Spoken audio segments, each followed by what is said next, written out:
Hello students, हम अपना next topic discuss करेंगे। मेरीन सिक्योरिटी वाला टॉपिक हम डिस्कस कर रहे हैं। तो इसमें अब हम देखेंगे कि इंडियन ओशन रीजन में पायरेसी किस तरीके से होती है और उसके बेसिकली क्या क्या फिगर्स हैं, फैक्ट्स हैं, डिसएडवांटेजेस हैं पायरेसी होने के, और उसके आगे से इंडिया ने क्या स्टेप्स लिए हैं इस पायरेसी को रोकने के लिए।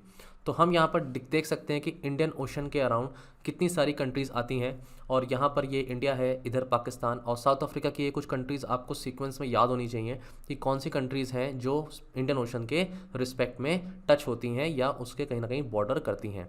Clear students? तो चलिए शुरू करते हैं अपनी आज की क्लास। अब मैरीटाइम पायरेसी की अगर डेफिनेशन इंट्रोडक्शन में कभी लिखने को आ गई तो क्या लिखोगे? ये आप डेफिनेशन बता सकते हो कि भाई एक एंटी मैरीटाइम पायरेसी बिल 2019 में कोशिश करी गई थी कि पार्लियामेंट में पास वो हो नहीं पाया, वो बात अलग है। लेकिन इस तरीके का जो पायरेसी बिल है वो बताता है कि पायरेसी एक इलीगल तरीका है, एक इलीगल एक्ट है जो वायलेंस को यूज़ करता है, डिटेंशन करता है लोगों की, या डिस्ट्रक्शन कॉज करने की कोशिश करता है। किस पर? किसी शिप पर, किसी एयरक्राफ्ट पर, या लोगों पर, प्रॉपर्टी पर, किसी भी तरीके के बिजनेस पर्पस के लिए, प्राइवेट पर्पस के लिए, क्रू मेंबर्स पर या पैसेंजर्स पर। अगर ऐसा कुछ होता है तब हम उसे बोलेंगे एक मैरीटाइम पायरेसी का एक्ट है। क्लियर? तो ये आप देख सकते हो कि इस तरीके से यहाँ पर लास्ट डेकेड में जो अटैक्स हैं वो कितने रीजन्स में कहाँ कहाँ देखे गए हैं। आप देखो कि टॉप एंड डाउन ये अटैक्स नहीं दिख रहे, ये इंडियन ओशन रीजन में कितने ज़्यादा हैं। ये इधर मैक्सिको के अराउंड यहाँ भी अटैक्स बहुत ज़्यादा हैं। इधर सोमालिया या हॉर्न ऑफ अफ्रीका, ये जो कंट्रीज़ हैं, इधर जो कंट्रीज़ हैं अफ्रीका की, ये बहुत ज़्यादा पायरेसी में क्या करती हैं, लूट करती हैं, शिप्स को रोक लेती हैं, वहाँ के क्रू को बंदी बना लेती हैं, हॉस्टेज बनाती हैं। ये प्रॉब्लम वहाँ सबसे ज़्यादा देखी गई है। इंडिया के अराउंड भी ये प्रॉब्लम देखी जा सकती है। अब आ जाते हैं कि भाई न्यूज़ में किस तरीके की चीज़ें आती हैं। न्यूज़ में अभी आया कि भाई इंडिया ने जो है ज्वाइन कर लिया है observer status of Djibouti code of conduct. अब ये जिबोती कोड ऑफ कंडक्ट क्या है ये आपको जानना बहुत ज़रूरी है। ये कंसर्न करता है अपनी show, Djibouti code of conduct एक कंसर्न शो करता है कि भाई पायरेसी का रिप्रेशन होना चाहिए, पायरेसी को बंद करना है, और किसी भी तरीके की आर्म्ड रॉबरी को भी हमें क्या करना है, आर्म्ड रॉबरी को भी रोकना है। क्लियर? उसके अगेंस्ट कुछ एसोसिएशन बनाई है कुछ कंट्रीज़ ने मिल करके कि हमें इस काम को करना है। और वेस्ट इंडियन ओशन की यहाँ पर बात होती है कि वेस्ट इंडियन ओशन जो ये रीजन है, यहाँ पर इन पायरेसी के एक्ट को हमें क्या करना है, रोकना है। यहाँ पर गल्फ ऑफ एडन भी आता है और वेस्ट इंडियन ओशन भी आता है। दोनों के लिए कुछ कंट्रीज़ ने मिलकर एक एसोसिएशन बनाई है कि पायरेसी और आर्म्ड रॉबरी को रोकना है। कौन कौन सी कंट्रीज़ हैं ये आप देख सकते हैं, एक बार एक फेयर आइडिया आपको होना चाहिए। लेकिन इंडिया इसका एक ऑब्जर्वर स्टेटस, ऑब्जर्वर इसका बन चुका है।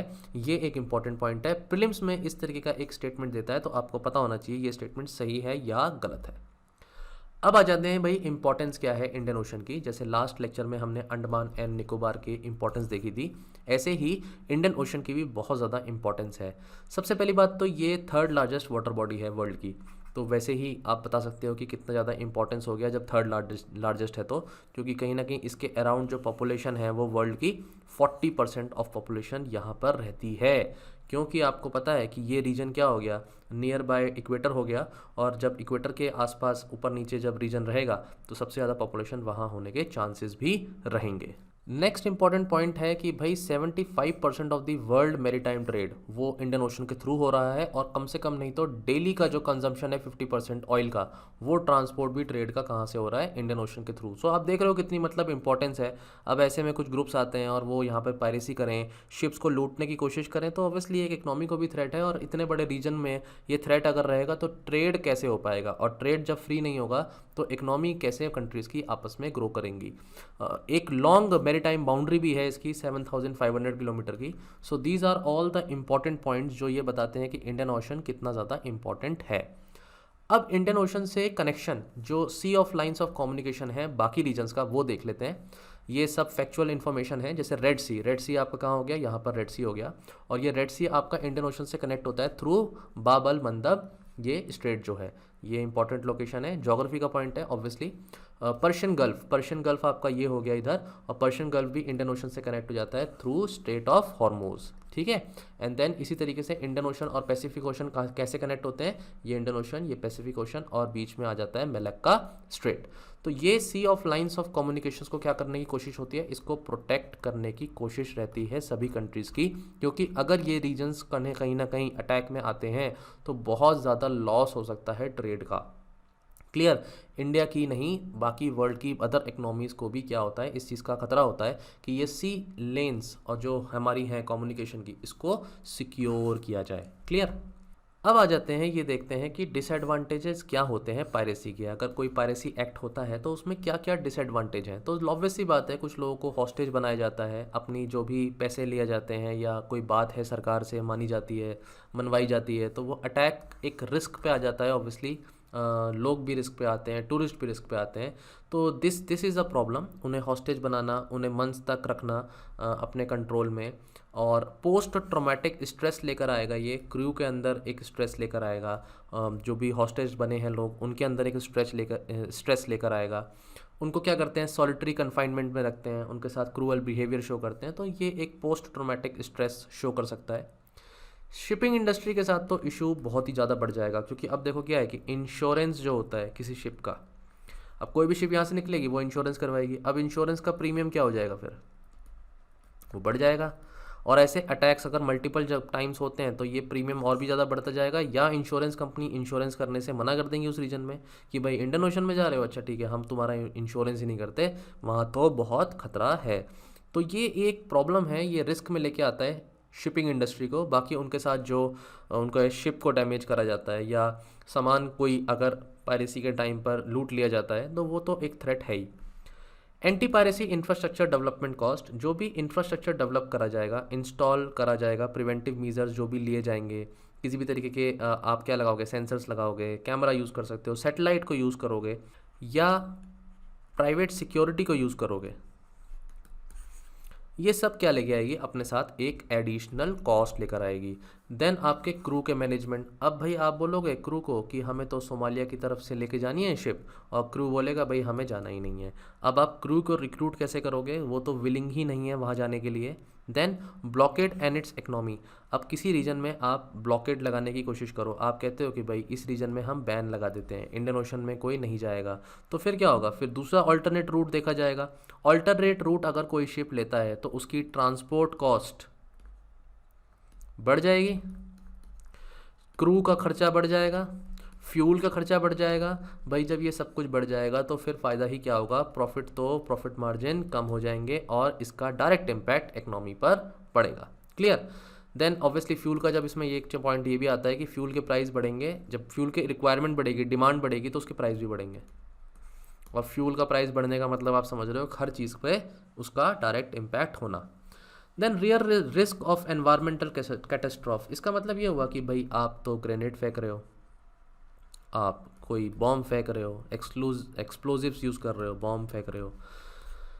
जब आप ऐसा कुछ कर रहे हो उस रीजन में, कोई भी अटैक अगर होता है और वहाँ शिप्स को डैमेज होता है, इनफैक्ट शिप्स सिंक कर जाती हैं, तो ये सब एक एनवायरमेंटल थ्रेट भी लेकर आएगा, मेरीन पॉल्यूशन भी कॉज करेगा। डन। नेक्स्ट है क्या मीजर्स लिए हैं इंडियन गवर्नमेंट ने। तो इंडियन गवर्नमेंट की जो डिफरेंट मीजर्स हैं उसको हम 3 कैटेगरी में देखेंगे। पहली कैटेगरी है ऑपरेशनल मीजर्स, दूसरा है इंटरनेशनल मीजर्स, और तीसरा है होमलैंड मीजर्स क्या लिए गए हैं। क्लियर।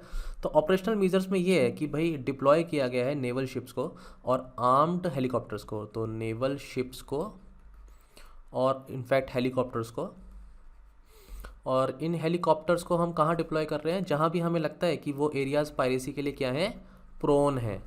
ठीक है, जैसे कि गल्फ़ ऑफ एडन में हमारे ऑपरेशंस रहे हैं 2008 से, और कुछ इस तरीके के ऑपरेशंस रहे हैं कि हम सर्विलेंस हमने इंक्रीज़ कर दी है। तो इसमें रोल किसका आएगा, इंडियन नेवी का रोल आएगा और इंडियन कोस्ट गार्ड का यहाँ पर रोल आता है। क्लियर।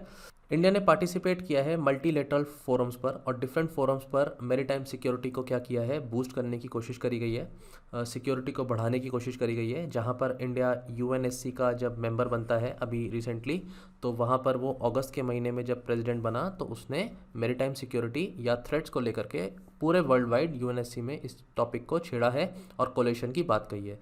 ये लास्ट लेक्चर में टॉपिक मैं आपको पढ़ा चुका हूँ, तो please refer to that topic. Homeland measures में हम बोल सकते हैं कि एक बिल की बात थी 2019 में आने की। वो बिल अब देखते हैं कब आएगा, जब भी आता है। लेकिन इस बिल में क्या है, कुछ इस तरीके के इंटरनल स्टेप्स लेने की बात कही गई है, जहां पर जो पायरेट्स हैं, लेट अस से कोई पायरेट पकड़ा गया तो उसको पकड़े जाने के बाद उसको प्रोसिक्यूट करना, और फिर वो इंडियन है या फॉरेन नेशनल है, इंडियन है या फॉरेन है, दोनों के लिए रूल क्या होने चाहिए, सेम होने चाहिए। क्योंकि अभी हम जैसे इटालियन मेरीन्स का हमने केस देखा था कि केरला के कुछ फिशरमैन्स थे और उनको उन्होंने किल किया, और उनको किल करने के बाद फिर क्या करा, उनका केस जो चला वो दूसरी कंट्री में चला। इंडिया जबकि ये चाहता था कि उनका केस इंडिया में चले, और फिर वो इंटरनेशनल जब इशू बन गया और इंटरनेशनल फोरम पे उनका केस चला, तो फिर इंडिया को क्या मिला, सेटबैक मिला है। ऐसे बहुत से केसेस होते हैं, ये सिर्फ एक हाईलाइट हो गया था केस, वो दिखता है हमको। लेकिन इंडिया के पास ऐसे रूल्स एंड रेगुलेशंस होने चाहिए, पॉलिसीज़ होनी चाहिए, जो एक्ट होना चाहिए, लॉ होना चाहिए, ताकि इंडिया भी ऐसे फॉरेनर्स को क्या कर सके, प्रोसिक्यूट कर सके, या फिर उन पायरेट्स को प्रोसिक्यूट कर सके irrespective of their origin. Clear. Next आ जाते हैं भाई, वे फॉरवर्ड क्या है। तो वे फॉरवर्ड सबसे पहला तो है कि जो हमारा कोस्ट गार्ड है उसको हमें क्या करना है, स्ट्रेंथन करना है। एक होता है मेरीन पुलिस, दूसरा हो गया कोस्ट गार्ड, और तीसरा हो गया हमारा नेवल या नेवी फोर्स। नेवी फोर्स ज़्यादातर चीज़ों का ध्यान रखती है, लेकिन कोस्ट गार्ड का भी बहुत इंपॉर्टेंट रोल है। कोस्ट गार्ड को हमें क्या करना है, इन सिक्योरिटी एजेंसीज़ की रिस्पॉन्सिबिलिटीज़ और रोल्स को बहुत ही क्लियरली डिफाइन करना है। कुछ ऐसी इश्यूज़ हैं, एम्बिग्यूटीज़ हैं जो कोस्ट गार्ड एक्ट में हैं, उन चीज़ों को हमें क्या करना है, एम्बिग्यूटीज़ को हटाना है। डिटेल में हमें इस टॉपिक में जाना नहीं है कि वो एक्ट में क्या है क्या नहीं है, आपको बस एक पॉइंट लिखना आना चाहिए वे फॉरवर्ड में कि हमें इनकी रिस्पॉन्सिबिलिटीज़ को क्लियरली डिफाइन करना है, इनके रोल को अच्छे से डिफाइन करना है। लॉफुल बॉडीज़, लॉफुल बॉडीज़ का मतलब हो गया भाई स्टैट्यूटरी ड्यूटीज़ हों गवर्नमेंट डिपार्टमेंट्स की, जो भी ड्यूटीज़ पोर्ट्स या ट्रस्ट की होती हैं, मेरीन बोर्ड्स की होती हैं, कुछ प्राइवेट टर्मिनल्स भी होते हैं, इनके जो रिस्पॉन्सिबिलिटीज़ हैं या इनकी जो ड्यूटीज़ हैं वो क्लियरली आउटलाइंड हो, इनकी ड्यूटीज़ को क्लियरली आउटलाइन किया जाए और मिनिमम स्टैंडर्ड्स फॉलो करा जाए ताकि इनकी कंप्लाइंस हो सके। जब ऐसा होगा तो हम इस तरीके के अगर कोई एक्ट अगर हो भी जाता है, अगर पायरेसी का इवेंट हो जाता है, तो कौन सी बॉडी क्या एक्शन लेगी, इमीडिएट रिस्पॉन्स क्या होना चाहिए, वो भी बहुत ही वैल्यूएबल इन्फॉर्मेशन रखता है कि भाई एक्शन क्या होना चाहिए। इसके थ्रू ऐसा करने से हम बहुत सारी जानें बचा सकते हैं, हम अपनी शिप को और ज़्यादा डैमेज होने से रोक सकते हैं, हम इमीडिएट एक इवैक्यूएशन प्लान चला सकते हैं, यहाँ हम चारों तरफ से क्या कर सकते हैं, और उस शिप को घेर सकते हैं और उसे कहीं ना कहीं जाने ना दें, और उसको हर तरफ से घेर करके उस पर अटैक भी कर सकते हैं। ऐसी बहुत सारी चीज़ें हो सकती हैं। मल्टीपल एजेंसीज़ हैं, उन मल्टीपल एजेंसीज़ के आपस में क्या होना चाहिए, इंट्रैक्शन होना चाहिए। देखो क्या है कि हम ये सब ना थ्योरेटिकल बातें करते हैं, ऐसा होना चाहिए ऐसा होना चाहिए, तभी तो इसका नाम वे फॉरवर्ड है। बट एक्चुअली में क्या है, ग्राउंड रियलिटी पे आते हैं तो बहुत सारे इश्यूज होते हैं। एज एन यूपीएससी एस्पिरेंट आप एग्ज़ाम में जब एग्ज़ाम में आंसर लिखते हैं तो आप इन चीज़ों को नहीं सोच सकते कि क्या वायबल है क्या नहीं है।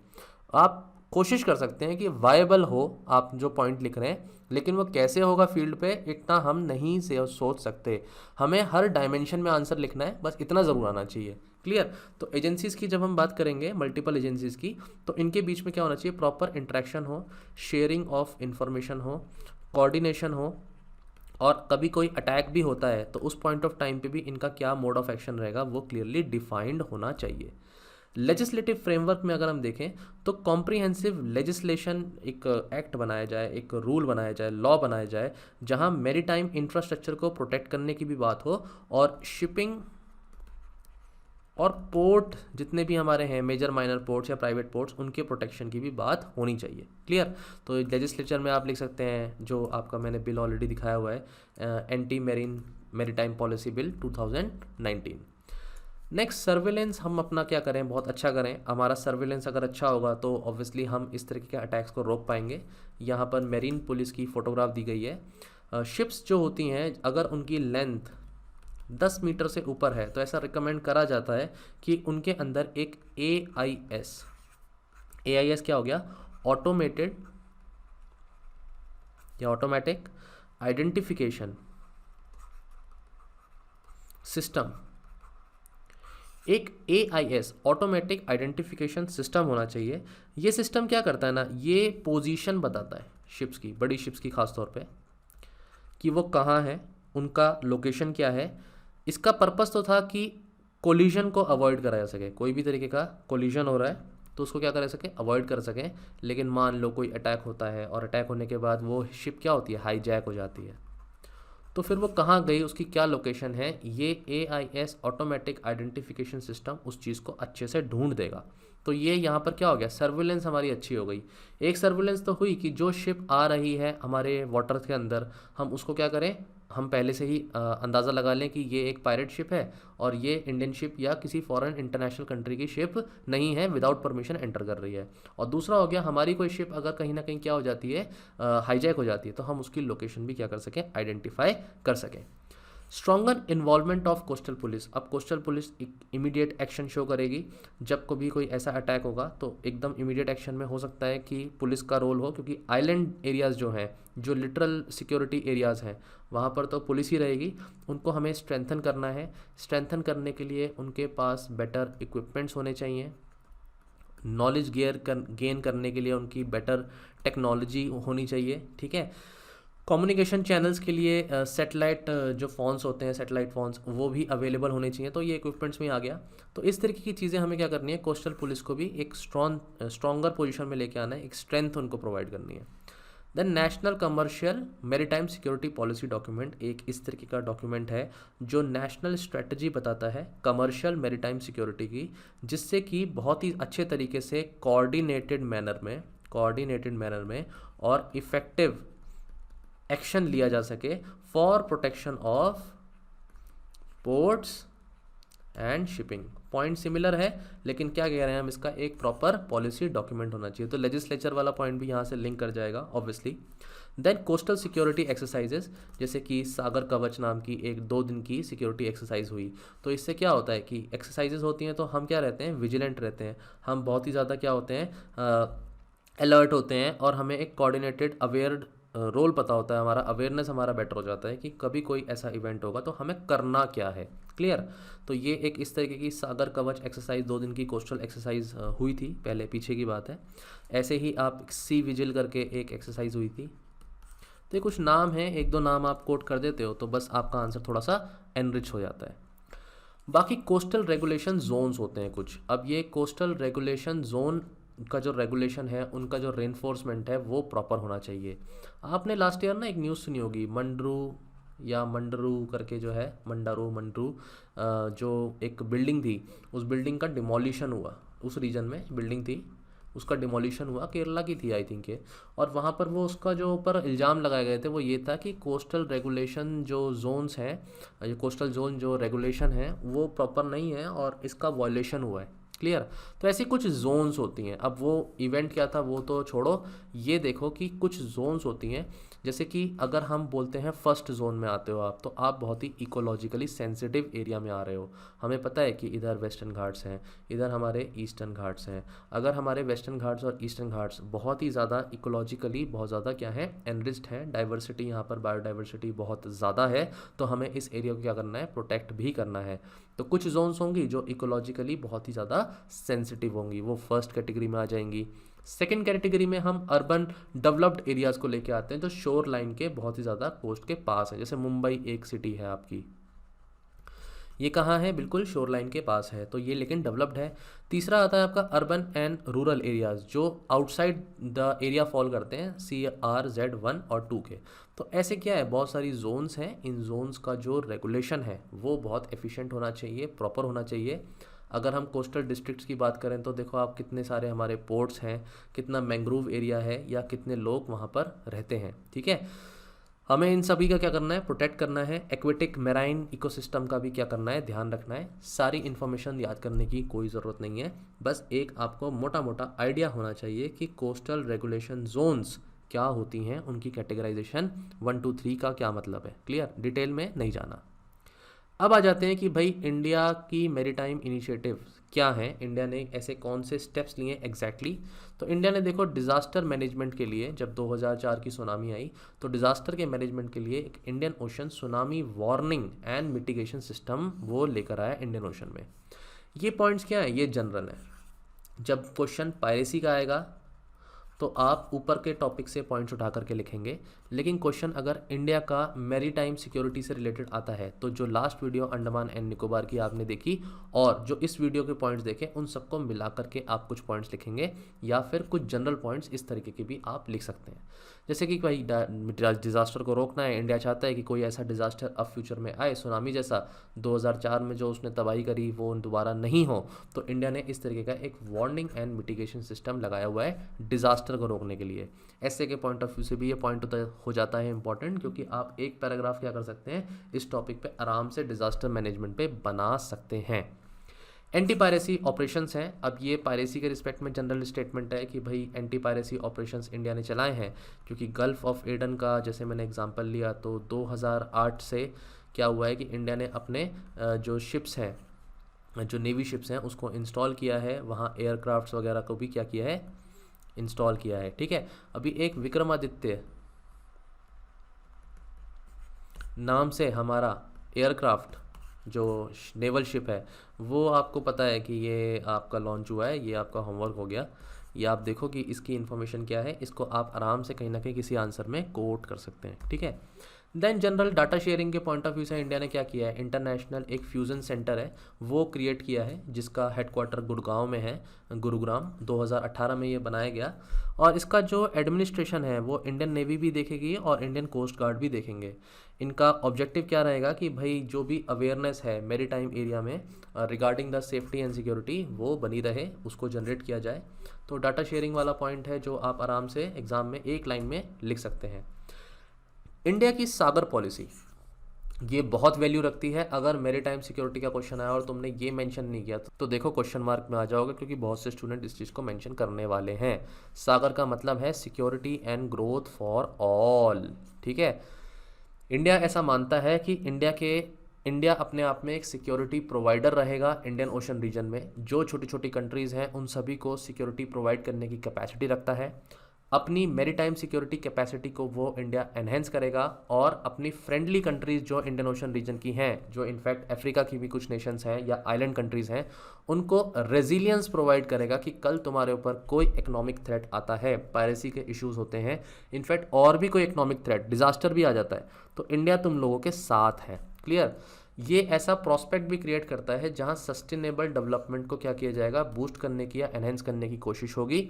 किसी भी तरीके के रिसोर्सेज को एक्सप्लॉइट करने की बात नहीं होगी, इस हद तक एक्सप्लॉइट नहीं करेंगे कि हमारे मेरीन रिसोर्सेज डिप्लीट कर जाएं। Clear, then the primary responsibility peace की, स्टेबिलिटी की, प्रॉस्पेरिटी की इंडियन ओशन रीजन में who live in this region वो आप सभी की रहेगी और इंडिया इसमें एक बहुत बड़ा मेजर रोल प्ले करेगा।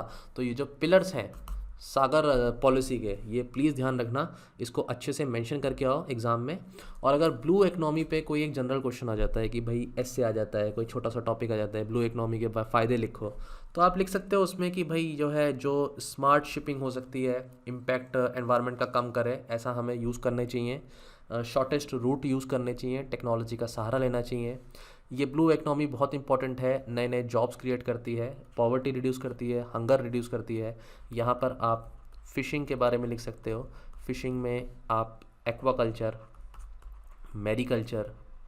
मैरीकल्चर में भी जो हम फ़िश कैप्चर करते हैं उसे कैप्चरिंग बोलेंगे, लेकिन जब हम कल्टीवेट करते हैं, हम मेरीन एरिया में क्या करते हैं, फ़िश की कल्टीवेशन करते हैं, तो वो बहुत ही ज़्यादा क्या हो गया, इकोनॉमिकली वायबल प्रोजेक्ट होता है एक। ठीक है, जैसे बी कल्चरिंग होती है ऐसे ही फ़िशिंग के लिए होता है कल्टीवेशन। ठीक है, तो फ़िश कल्चरिंग होती है इसे। ठीक है, कहते हैं।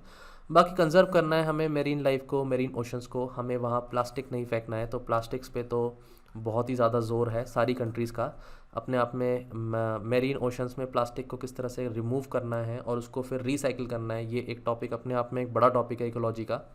कोस्टल कम्युनिटी को बिल्कुल प्रिवेंट करना है क्लाइमेटिक चेंज से। कल कोई साइक्लोन आता है, कल कोई इस तरीके का सुनामी आता है, तो हमारे जो बॉर्डर एरियाज़ हैं, जो डिस्ट्रिक्ट हैं, जो आइलैंड एरियाज़ हैं, वहाँ पर मैंग्रोव्स को हमें ग्रो करना चाहिए, तो इस तरीके के डिज़ास्टर का इम्पैक्ट को हम कम कर सकते हैं।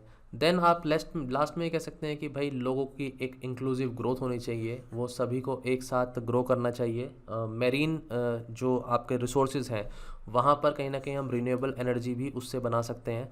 ये बहुत ही जनरल पॉइंट्स हैं। होता ये है कि बस एग्ज़ाम में जब लिखने बैठते हैं तो ये दिमाग में नहीं आते। 2-3 बार इस वीडियो को देख लेना, तुम्हें ये बहुत अच्छे से क्लियर हो जाएगा। अपने माइंड में इन चीज़ों को इस हद तक बिठा लो कि बस सोचना ना पड़े, ये पॉइंट्स अपने आप माइंड में आने चाहिए। क्लियर। और इलीगल फिशिंग, जो ब्लू इकोनॉमी के मैंने चैलेंजेस बताए थे, इलीगल फिशिंग हो रही है, इलीगल क्या हो रहा है, आर्म्स की ट्रैफिकिंग की प्रॉब्लम है, इलीगल क्या हो रहा है, माइग्रेशन हो रहा है। इन सब प्रॉब्लम्स को हमें कहीं ना कहीं क्या करना है, टैकल करना है। तो ये भी इकोनॉमी के से ही रिलेटेड एस्पेक्ट है, क्योंकि जैसी इलिसिट एक्टिविटी होंगी तो फिर अगेन मनी का इधर से उधर ट्रांसफ़र होगा और हमारी इकोनॉमी को कहीं ना कहीं लॉस भी हो सकता है। डन।